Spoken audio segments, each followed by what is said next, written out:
So welcome to our second series of Counselor Lunch and Learns. This is the third in our 4 April meetings. So our topic today is 8th grade transition. And I'm really excited to hear our expert talk about what they are doing with this group of students. But just some housekeeping things. I'm Laura Tucker. I'm the early college coordinator at SEL. Also with us from SEL is my boss, Sandy Hillman, the director of early college, and Daisy Brown, our administrative assistant. If you have any tech issues, maybe private message Daisy and she can try to help you out. She's very tech savvy.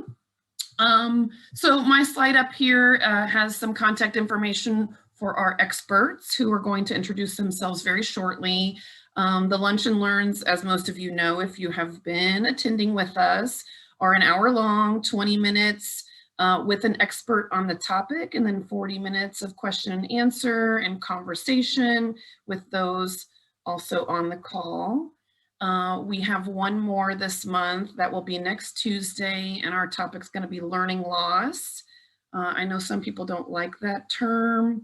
We aren't sure really what to call it, so we're going to just still use that word for now. IB Tech's going to join us as the expert and talk about their Level Up program and be available for lots of question and answer about utilizing that program in your school. If you missed our previous series or our last 2 this month, you can catch the recordings at the link on our SEL website. So also, if you have any suggestions for future Lunch and Learn topics, please feel free to contact Sandy or myself. So today, as our expert, we have Jessica and Chad from Mishawaka High School going to share their program. I'm going to stop my screen real quick. Okay. If you have questions during the presentation, you're welcome to put those in the chat and we can help navigate the chat. If you want to unmute and ask a question, I know they are willing to field those as they go. If you're just here to sit and listen, that's fine as well. And so Jessica and Chad, they're all yours. Okay, hi everybody. I'm Jessica Mann, and I'm joined by Chad Brew. Hey everyone, good afternoon. We're up at Mishawaka High School, and noticed Chad's email was incorrect in the other slide, so his is correct in this one. If you want to email either of us later, and I know Paul will share this with you guys, and hopefully the actual PowerPoint, because I hot linked some stuff. So our 8th grade transition has morphed over the years, and last year I think was when we really got it together in terms of what we wanted in terms of maybe advertising as well as information, and having it be a dynamic event that was more kid-centered instead of information and parent-centered. So on the side here, this is one side of the Save the Date card that we sent out to students this year. Obviously, it has a picture of our school in the front, but also we're really excited about the best public schools we've been getting from our newspaper. Jessica. Yeah. There you go, better. Sorry. So our best public schools have been there from our local newspapers, and we're really proud of. So being able to just get that on our marketing stuff and get it out to families has been meaningful for us. Let me see if I can figure out how to get my slides to go forward. Okay, so a little bit about our early college program. Our first graduating cohort was 2019. We had 7 STGCs that year in our first graduating cohort, so that was pretty exciting for us. Didn't think that we would achieve that. And this year's graduating class, we're expecting 16 associate's degrees, so we've been pretty shocked at how bought in our students are. You can see, even though we're marketing to the target early college group, we're attracting more of our honors level students maybe than we would otherwise anticipate. So 9 of the kids in the top 10 are early college students, and 6 associate's degrees and 3 core certificates. Here's another example of our marketing, and the 2 points we're going to be going over today in our presentation are the 8th grade show and tell, which is what we're calling our 8th grade open house, and then our summer programs, which are an important part of our 8th grade transition as well. Ed? Jessica, what's your total senior enrollment? Someone asked in the chat. What are we at? About 350? Yeah, a little over 350 students. Mm-hmm. And our early college cohorts float between 75 and 105, I think is the highest we've had. So to prepare for our 8th grade transition of our students into our freshman year, we know how important it is, all of us do, how important that freshman year is for our kiddos when they come in here. So we want our kids to not only feel welcome, but we want them to be comfortable when they enter our doors. So what we did, and we thought this, we think that students are our best storytellers, I guess. We chose some of our students that are in some of our marquee programs to kind of represent those programs, and we called those students our ambassadors.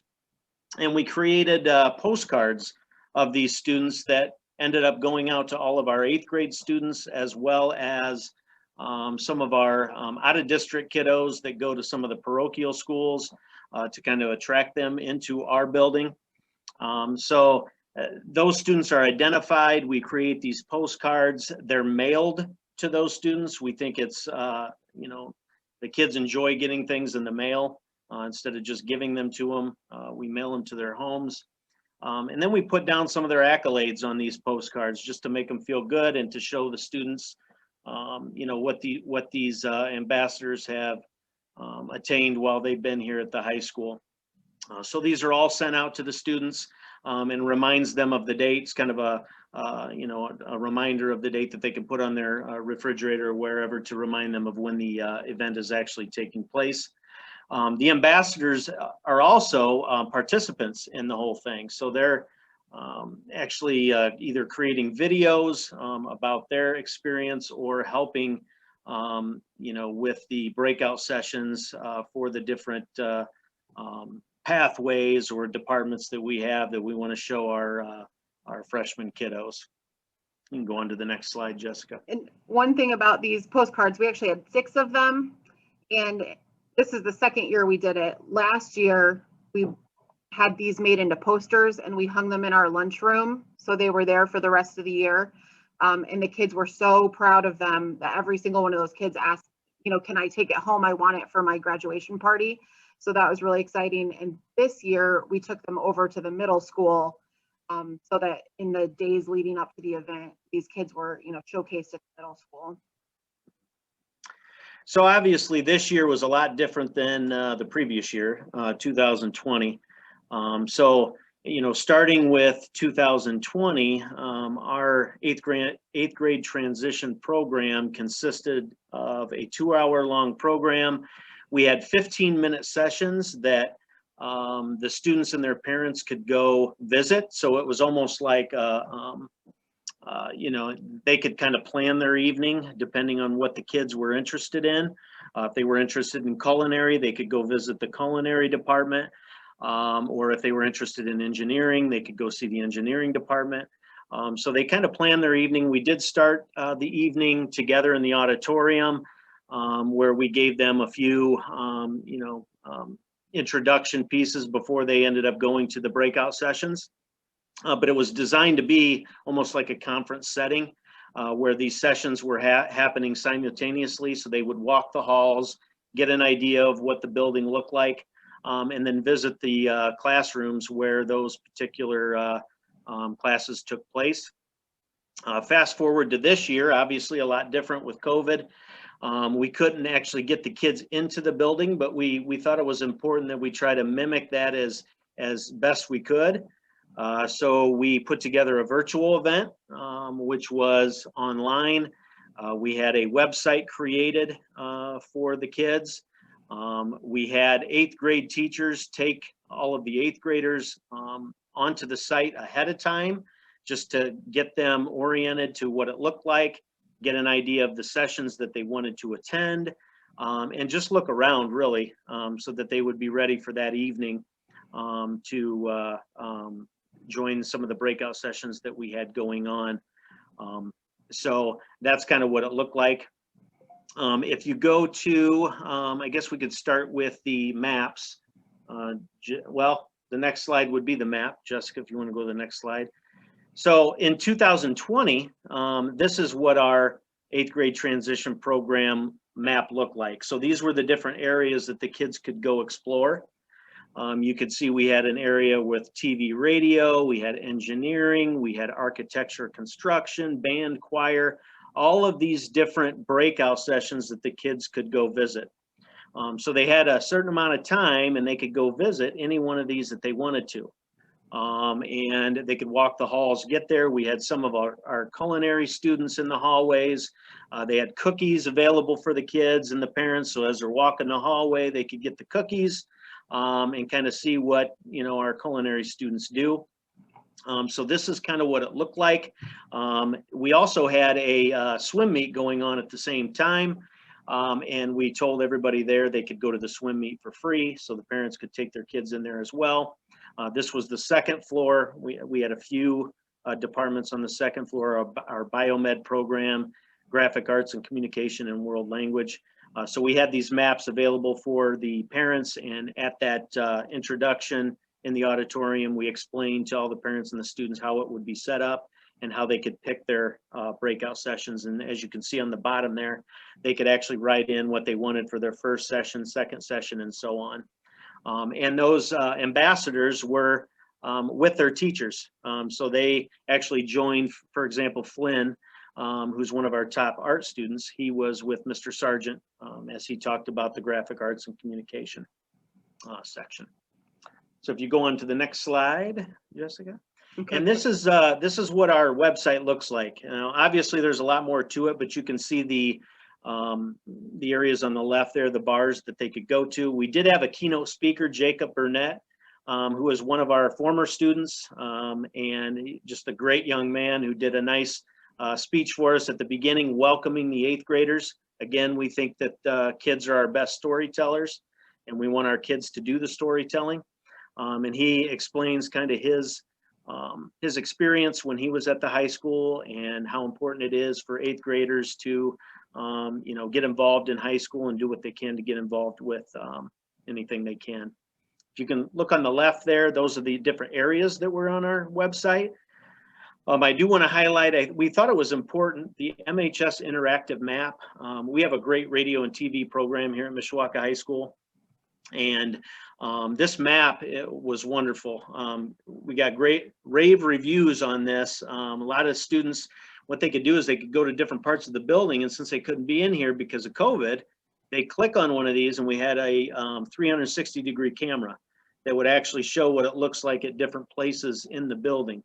So it's actually like a virtual walkthrough, I guess, of the building and kind of what it looks like here at Mishawaka High School, because we do have a beautiful building and we have great facilities here that we wanted to showcase for our students. You can show one more there. This is the outside of the building. Again, this is Alumni Plaza, another beautiful part of our building as people come in for football games. And those 8th graders can see this without actually physically being in the building. Chad, I have a question about that. Yep. Did you just the logistics, right? Did you pay someone to do that? We did not. We have a very talented Mr. Rendell is his name, and he teaches our radio and TV, does our Mishawaka network, basically runs it, and he did it for us. Wow. And he does a lot of this stuff. So we didn't hire out any of this stuff. Really, it was just we had Mr. Rendell, we had Mrs. Howard at the administrative center that did a lot of our printing and things in our print center that did, our postcards and things like that. So this was all done with our staff and the many talents that they have. Yeah, that's really great. It's like a campus visit, right? But for high school. Yeah. Mm-hmm. All right, you can go to the next slide. Is that the last one there, sure. Jessica? Yep. Yeah. And then, yep, go ahead. I'll take you to the website live instead of the slide. So over the last 2 years, we've picked keynote speakers that are returning students that are people that we think either are of note in the community or are doing things we want our students to do. So Jacob is a Rhodes Scholar. and he was a 21st scholar. So he could talk about his academic journey here, but also maybe talk more directly to kids in our current community that are, struggling in lots of different ways. We have a big push in our county to increase the number of 21st century scholars that are out there. So having him talk about that as just sort of a side helped with applications for 21st century scholars for this coming year. Last year, our keynote speaker was Anna Rohrer, who graduated, I want to say 4 years ago, and she's an Olympic hopeful runner who's at Notre Dame right now. So our students are aware of her because she's in the newspaper all the time, and hometown girl makes good kind of stuff. So a lot of the stuff that we have on our Welcome Class of 2025 website is stuff we already had out there on our high school website, but maybe it wasn't organized in a way that would be as easy for someone new to the high school to navigate. So we went through and sort of brainstormed what all of the stuff that we would want to share with people if they came into our building for this event, and then we made sure that it was on the website. So we have a real basic 21st century scholars bit of information here with stuff off of the state website. So, some of this is just screenshots from the state. And then almost every one of our marquee programs we have videos about, because our radio and TV program is really fantastic and they'll do this stuff for us. So this is the regular early college website that we've been building for a couple of years.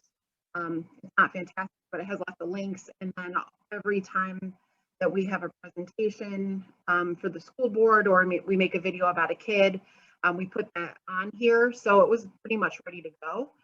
Every year I just upload a new application with a new due date, maybe tweak stuff a little bit.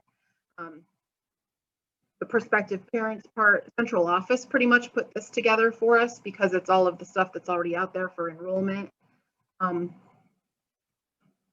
Counseling has their own website that they maintain. So they already had this information that we could just link. Every time they hire new staff, they take another picture of their smiling faces. When our course offering guide gets updated every year, we just put that out there. And then I guess that's taken us back to the high school website, but also the Mishawaka Network on YouTube, which I would encourage you guys to subscribe to because our program's doing really fantastic stuff. But then this is the homepage for the actual Welcome 2025 event. So all of the things that we would have had during the actual in-person event, we made videos, and they're mainly between, I would say, 1 minute to 3 minutes long. A few of these, like drop off and pickup procedures, we had made that because of COVID and we had to change some stuff. So we already had that video, we put it in here. The Pathways video is produced by the DOE, so that kind of stuff was available and easy for us to do. And then we asked every student ambassador that was invited to participate as an ambassador, we asked them to make their own video. So you can see here, 3 of kids, Drew, Ethan, and Connor, they're in our radio and TV program. That wasn't intentional that we asked them. They just have other skills that they bring to the table as well. So they were able to make their videos in the studio. But Rachel made her video at home, and I'm going to show this to you guys. It's under a minute.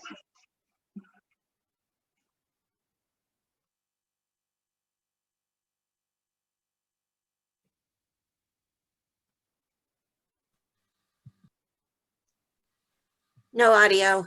No audio, Jessica.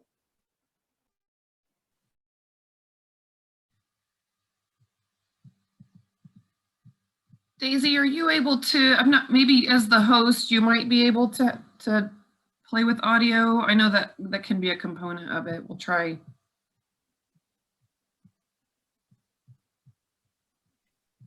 I'm not seeing anything that I would be able to change to make it any better. I don't know. I could try playing it on my and sharing it. I'm not sure if that's going to make a difference.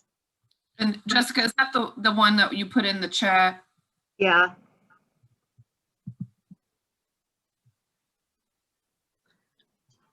While she's working on that, I love the one video that was, it was a picture of a boy, and he was do's and don'ts of freshmen for freshmen. And, you know, because we all know they will listen to that from another student. They Yeah. won't listen to us, Yeah. but That's funny because he's actually 40.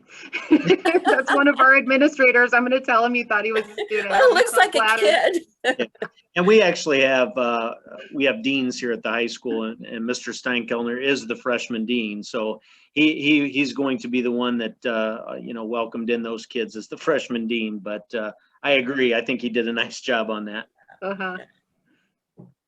Well, I think for us to play the video, you'll have to stop sharing your screen, and then Daisy would have to share her screen. Okay. Um, I stopped sharing. we'll give that a whirl.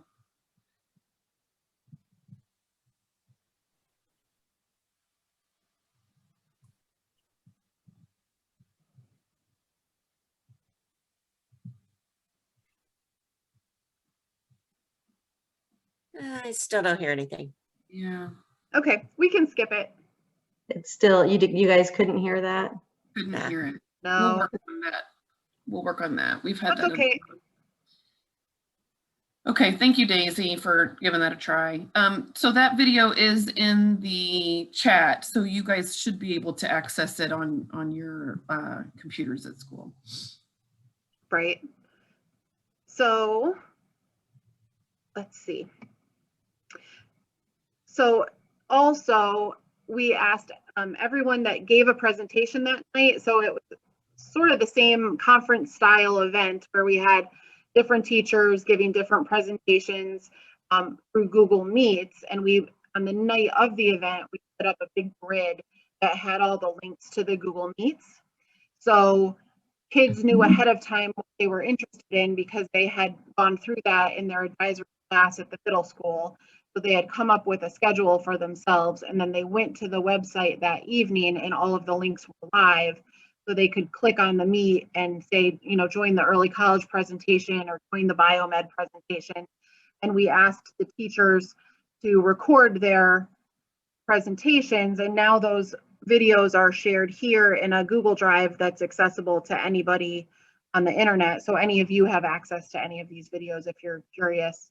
And they're about 10 to 12 minutes each. Some of them are pretty much 100% produced and narrated by students, and some of them are more kind of controlled, I'll say, by the adults that were part of the process. Like the early college one I find is so complicated in some ways that they want to hear from me, not from students. And we did ask student ambassadors to be present in these. And like I asked my student, Rachel Williams, I asked her to be in a chat. So if people put questions in the chat, she was able to answer as a student, and I didn't have to deal with that, which was really nice for me.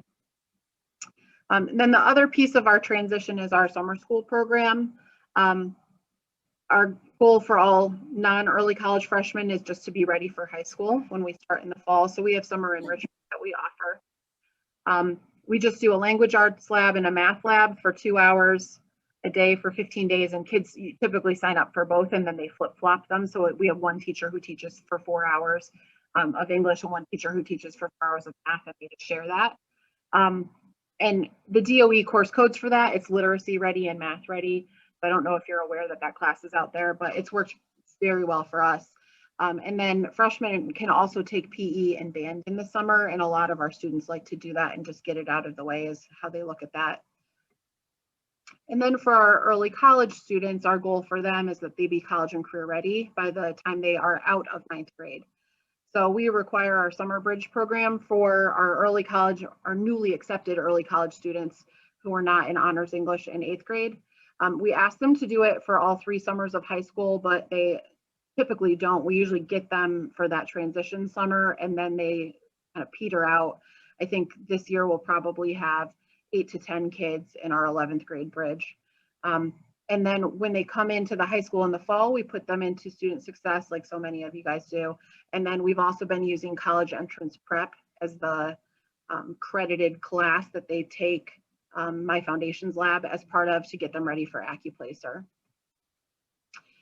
So we've been able to do 16 days, 4 hours apiece, and then Fridays were full days. And for the last many, many years, but this summer we're offering 3 sessions of summer school. So that means that each session is about 15 days. So we are losing some hours. And when we've done full day Fridays in the past, that was for college field trips. This summer, I'm not getting any love on the college field trip front. Everybody's telling me the Department of Health has said that they can't have people come onto the campus yet. So we're doing 4 hours for 15 days, and that is a half credit of the bridge class, the I guess it'll be literacy ready this summer. So we do prep for honors classes.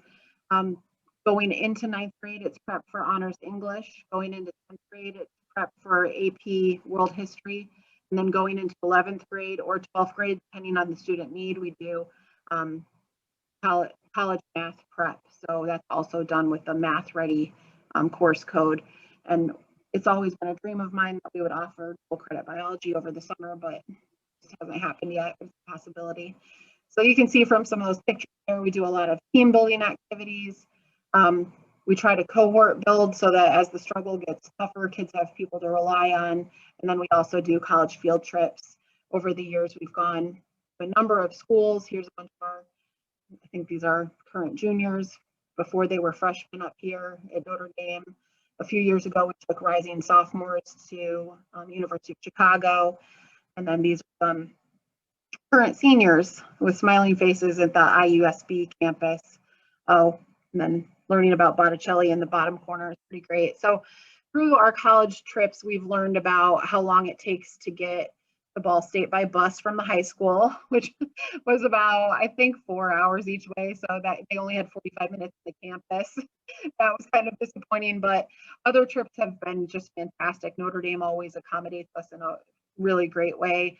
They provide lunch for the students. We do a tour. They do a financial aid talk. They do things that are really inspirational to our students. And then a lot of these, you can see that they're local schools towards the top. And then we've tried to get further away as kids get older. Give them sort of an opportunity to compare.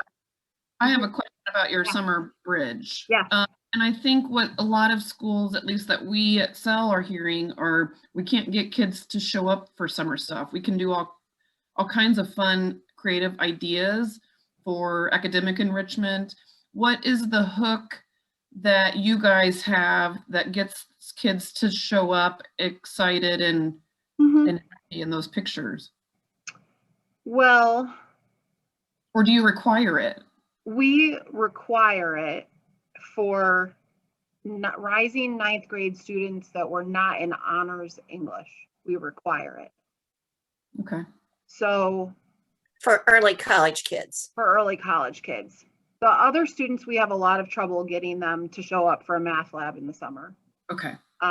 But for our early college summer bridge, the wording of the letter is such that people understand required and then send their kids. I don't know that, because we have a lot of freedom at our school in terms of the number of dual credit classes that we offer. We have, I think, about 60 classes that we offer that are dual credit in AP. So we can pretty much take all comers. There's room for them, especially in the 9th grade. We have 6 sections of honors 9th grade English. So that's about 150 kids. About 100 of them will run early college. So if a student doesn't participate in summer bridge, and we were on the fence about should we put them in honors regular, then we put them in regular English. But generally we don't like pull them out of early college. We would leave them in student success because they surprise us over the years. It's sad for me when I realize that we have students who are honors kids who didn't do early college, could get an associate's degree, and now as a senior have to take online student success with Ivy Tech. So we try to give them those opportunities. And that those campus visits and the team building activities, those probably get passed down student to student as like, that's a lot of fun. That's, Yeah. You know, it was a good time. It wasn't that bad. And so maybe as the years have gone on, it's just become a fun thing that kids do. The 9th grade one for sure. We typically have between 50 and 65 to 70 kids over the 2 sessions. But the 10th grade bridge, we're usually down to about, I think the most we've ever had is 35. And that would be, we only offer 1 session. It's 35 kids the most. And then by the time they're math bridge, that's more niche, but I think we've had 12 to 15 max in that one. Yeah. So that is the end of our formal presentation. Yeah. Question in the chat. How did you pay for the transportation for the field trips? Yeah, that's always a question I get. Our district pays for the transportation. I have never gotten pushback on it. I did once get a bill a year later from transportation that was kind of a surprise. But that is not something that I have to justify. They have seen the benefit of the program. So do you just budget them probably into a college and career line? I actually don't know how it gets paid for. It just gets paid. Yeah. We ask for the transportation and the bill comes to the high school and we take it out of, now I'm trying to think. Yeah, it just comes out of a curriculum fund. Mm-hmm. There was another question much earlier about how you chose your ambassadors. Are they, just the kids who are high flying, or how do you designate those 6? Because it's probably like everybody probably wants to be on the postcard. So we know what our breakout sessions are going to be, and we try to distribute the activities that the students participate in across those breakout activities. Mm-hmm. And we do have a lot of kids who are in a lot of different things. So, yeah, our top 5 student who's also a cheerleader, who's also getting an associate's degree. So we made a list of kids that we thought would be a good place, and then we listed all the stuff that they did, and we tried to pick the ones that had the most overlap and synergy. Yeah, and we forgot to mention too, we also get those kids t-shirts as well that they can wear, kind of like free advertising. But this year it was My Choice, My School, Mishawaka, right, Jessica? Or it said something that way, and it had a Cavemen Club as the exclamation point. So we got them t-shirts that they could wear, around school as well as during their breakout sessions. Yeah, I have if I can get my slide to go backwards.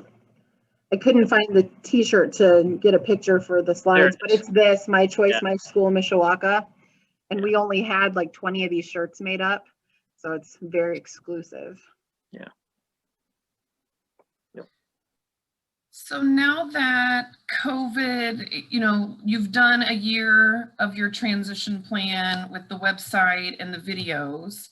And then next year, will you do both? Will you do the event and videos? Will you let the videos go, or do you even know yet? Yeah, I don't think we have an idea yet, but I can tell you, I think we've had great success with both.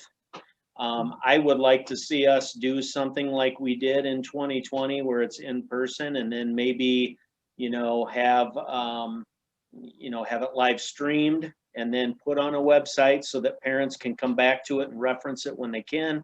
I know that was big with a lot of our parents that couldn't make that evening. They could always go to the website and reference whatever they needed to, whenever they needed to.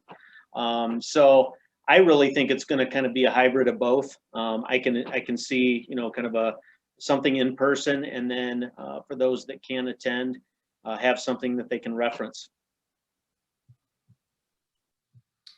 That's a lot of work, right? It is, yes. What can we handle, and how can we serve the most bang for our buck is probably. Yeah. Did you guys, I have a question about, I think you mentioned that they chose ahead of time which Google Doc link that they wanted to go to on their virtual tour, and they did that in their 8th grade advisory. Yes.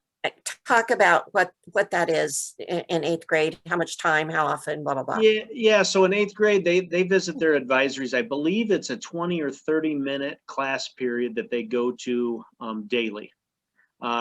Is it 4 days a week, Jessica? Yeah. 4 Yeah. days a week.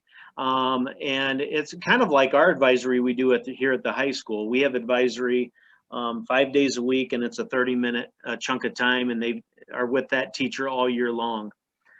So during that time, the teachers introduced the website. They actually gave them a graphical diagram or something that they could write down whatever it is that they wanted to visit so that they could organize themselves for that evening. Jessica and myself kind of put together a little script that the teachers could, introduce to the kids and kind of explain how to, go over the website and come up with a plan so that they were ready to go in the evening. Yeah, I know some of my past experience was when it was an in-person event, and parents were coming in the evening. Sometimes they would be coming straight from work and they wouldn't have communicated with their kid and they didn't know where to go and they didn't know where to get the schedule to follow and whatever. So as much as you can do ahead of time with the kid in class, it's probably smart. Yeah, absolutely. And most of our kids, you guys know as well as we do this past year, a lot of our kids have had to fast forward into being tech savvy. So they knew how to join those Google Meets because they're doing it on a daily basis because we were virtual at the start of the year. So a lot of this stuff became easy to them because they were just used to it. And I think that kind of helped too, along with, the advisory teachers going over everything with them. Mm-hmm. I would say that the virtual event was a lot more work than the in-person event. And I feel like that's saying a lot because last year's in-person event was the first year we did it. So we didn't even have anything to rest on from previous years. It took a lot of time to make the videos. We had to really plan ahead of time and be efficient. And I mean the videos that were produced ahead of time, like the freshman do's and don'ts, so that kind of thing. We had to know what we needed and what was most important, and then get our radio and TV program to do that for us, which was kind of a big ask because normally the kids come up with their own projects. So we usurped that, and some of that, I think if the kids aren't as interested in what you're asking them to do, it takes longer. So that was difficult. And then we had to really communicate with our teachers in a different way about how the event would happen. And I think there was a lot of anxiety about doing Google Meets from home and what if something goes wrong, even though we had been doing Google Meets for almost a year. By the time this came around, Dad made a big Google chat group of every teacher that was involved. And he was in that Google chat the entire time, saying like, you're up next, 3 minutes to go. This group, how did it go? Anybody having trouble? We made background images because we did allow students or teachers to be at home during this event. It was 6 o'clock at night. You don't have to come to school to do a Google Meet, but we were worried about this sort of continuity of background and what if somebody has, pins playing in the sink behind them. So we made images and then had to get those shared out and teach people how to put background in. And we hadn't been using those all year, so that actually kind of took a while to get people to figure out how to use a background. Laura, you've got a really nice one, but if you haven't used it for a whole year, you don't necessarily know how to do it. And so all of that, I think, made us nervous because we weren't sure if it was going to get pulled off. But it did, and it went off really well. It seemed to outsiders like it was pretty seamless. One of my big worries the whole night was, make sure the teachers press record because we wanted to make sure that we put these on the website. So the Google chat was a great vehicle to remind them of that because everybody was in it. And then, 3 minutes before a breakout session started, I would put in there, make sure you hit record. And teachers were like, yep, we're on it, So it really did go very well. I was expecting some more hiccups and, it worked out. Mm-hmm. I guess, how is your middle school involved? Or who at the middle school is involved? Or does the high school just take this program on as theirs? Because there may be some counselors on the call or maybe watching the video who are 7-12, and it may just be them, or it may be that there's a group at the high school wondering how they should communicate with those counselors, administrators, teachers at the middle school. So how do you guys handle that? Yeah, so our contact person is one of the counselors at the junior high, but we're primarily responsible for getting all of our 8th graders scheduled and transitioning them into the high school. Our counselors actually go to the middle school to do all of the scheduling for those 8th graders. Our 8th grade counselors do help a bit with that, but it's usually been our responsibility to do that. The middle school, their responsibility lies in the 6th grade transition into 7th grade. So they're worrying about getting those elementary kiddos into 7th grade and that transition. So it's just typically been something we've done. I do think though, last year when we were in person, it was easier. We went down, I would say maybe 2 or 3 weeks before we had our event, and we met with so over there at the middle school, they have hallways, pods, and we met with the teachers from each of the hallways in advance to explain to them like new graduation requirements for Pathways 2023, and to really lay it out for them, like what is early college, because that's, as many of you know, that's a struggle, because the middle school has not understood very well that college and early college aren't the same thing. So we really worked hard on that last year, it out, and then we go over pretty much every day for a week, and we do 45, 30-minute presentations to each of those halls so that they have an opportunity to meet with their guidance counselor and get a presentation about high school. Early college goes over as part of that. Our college connection coach goes. So we were able to preload stuff a little bit better last year and have more interaction with middle school and get them more on board and interact with counselors down there. It was, I think, in some ways more of a team effort last year. But this year, because we're all in the building together and radio and TV was such a huge part of it here, it was pretty much in-house. All hands on deck. Yeah.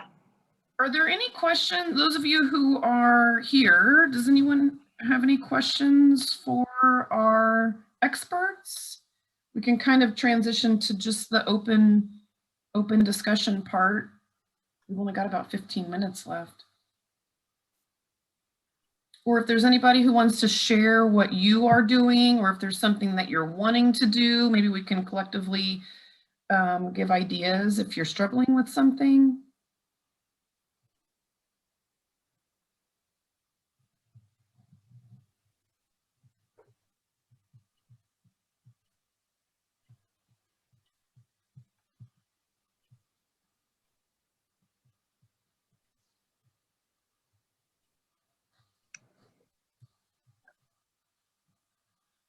Are you looking for ways to reach your 8th graders, or are you trying to revamp your current program? I'm just kind of interested what those of you who are still here are currently doing, what you think is working, or what you're trying to iron out with it. Anybody willing to share?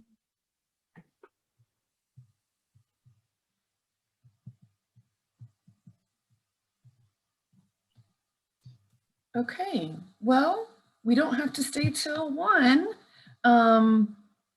Could you? I have one thing to throw out. Any of you who have students or parents who English is not their native language, or any of you, do you have any ideas on how to really communicate with that group of parents and to make them acclimate to the high school? And I'm not sure where all of you guys are from. Some of you may not have any clientele like that. Excuse me. I can say in the school that I was at in Gary, it also had East Chicago students. We would always have, usually we had someone on staff who would do a separate room with them and kind of do a Spanish translation. So that was a support. We sent everything we sent home also had Spanish on. We would have the front side English, the other side would be Spanish. We also had, this was not exactly the same, but we also had FAFSA nights where we had Latin FAFSA nights where we brought, there's a local organization, I can't think of the name of it, that focuses on Latino support. So sometimes those community organizations will bring someone in. And I know 21st Century, they actually have a Latino aspect to it now. It's a new program that's out. I think it's only been out for about a year before, or right before COVID happened. So reaching out to them, they might be able to provide some support as well. Yeah. Katisha, is that the Padres Estrellas? Yep, Is that that's the exactly name what of it is. it? Yep. Yeah. And those are usually local people who volunteer their time to come and support. So reaching out to them, I know they're willing to help. I don't know if they have one completely in this area yet. I know they were talking about having someone, but they would definitely be willing to support. Yeah, and actually Padres Estrellas is part of, is kind of connected to the Indiana Gear Up program that is an outreach program that the Indiana Commission of Higher Education does. So if any of you are interested in learning more, you know, if you have that Spanish speaking population, you could go to the Indiana Commission of Higher Education and enter it into their search bar and you would find it. So. I was a counselor at a school with a very high Hispanic population, and at parent meetings, I would ask a student at each table to serve as a translator if needed. And then if not needed, there was a student that could field parent questions about anything also in English. So they kind of served two purposes. If a parent had questions they needed to ask in Spanish, they were bilingual. But then if a parent just needed to ask, you know, what do you think about the school? What do you know, tell me your experience in your first 2 years, they could also do that too. So that was really cool to kind of put that on kids. So if those of you who may have a growing population, that might be another idea as well. Okay, Sandy, did you have? I missed it. I'm sorry. Oh, no, go ahead, Tisha. I don't know if I missed it, but for schools that have, I think I heard someone mention like 7 through 12 when we know the transition is from 8th to high school. What are people doing in terms of that, like still having some type of transition because they already technically in the high school already? What's happening during the school day, or if you do anything during the school day or anything like that to transition them so that they feel that they're going from 8th to 9th? Going into a new building, even though they've been in that building. That's a great question. Is there anybody else who is in either a K-12 or a 7-12 building that can speak to that?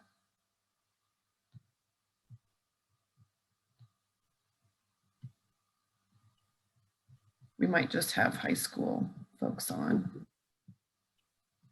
We did a step-up day. So we made a big deal about students coming over. They got paired up with a high school mentor, and then they emulated that student's schedule for the day.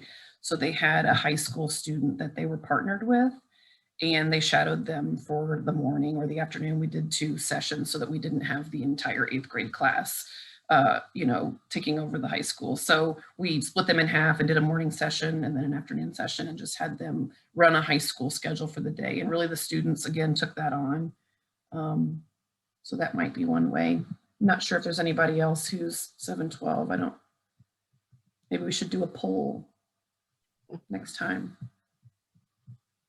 Any other questions, comments? Okay, I think we're probably about ready to wrap up. Jessica and Chad, thank you. I have really enjoyed perusing your website. I'll be selfish and say that I hope you keep the videos going because the freshman do's and don'ts, I want to go watch all of them now. That was really great. My last question for you two is, do you keep track of how many students watched the videos or how many clicks you got? I know that's hard. How many it reached, I don't know. So as far as the analytics, I'm not sure. I'd have to talk to central office about that, but we did have a guest book. So we wanted people to sign that guest book on the website.